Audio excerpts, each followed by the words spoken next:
રાજ્યમાં પડી રહી છે કાળઝાળ ગરમી અને બીજી તરફ વરસી રહ્યો છે આકરો તાપ, જેની વચ્ચે હવે ખોરાકી ઝેરની અસર થવાની પણ ઘટના વધી રહી છે।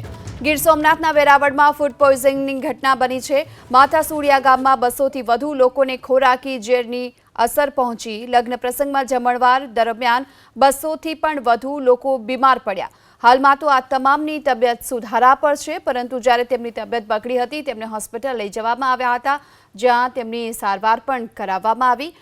વધુ વિગતો મેળવીએ સંવાદદાતા દિલીપ મોરી આપણી સાથે જોડાઈ ચૂક્યા છે। દિલીપ, અત્યારની શું સ્થિતિ સામે આવી રહી છે? કુલ કેટલા લોકો કે જેમની સારવાર ચાલી રહી છે અને શું સ્થિતિ?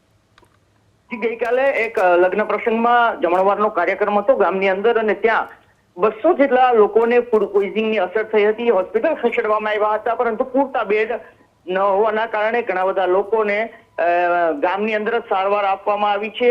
લગભગ હજુ પણ 91 જણાને ગામની અંદર સારવાર આપવામાં આવી છે। આરોગ્યની ટીમો છે તે ત્યાં પહોંચી છે અને લોકોને સારવાર કરી રહી છે। જાણવા એ પણ મળી રહ્યું છે કે તમામની જે સ્થિતિ છે તેમાં ખૂબ સુધારો થયો છે। અનેક લોકો છે જેને સ્વાસ્થ્ય છે તે સારું થયું છે, પરંતુ હજુ ઘણા એવા લોકો છે જેની સારવાર ચાલી રહી છે। જી, આભાર આપનો આ સમગ્ર માહિતી બદલ। તો વેરાવળના માથાસુડિયા ગામે ફૂડ પોઈઝનિંગની અસરના કારણે 200થી વધુ લોકોને અસર પહોંચી, જેમાંથી હજુ પણ કેટલાક લોકોની સારવાર ચાલી રહી છે।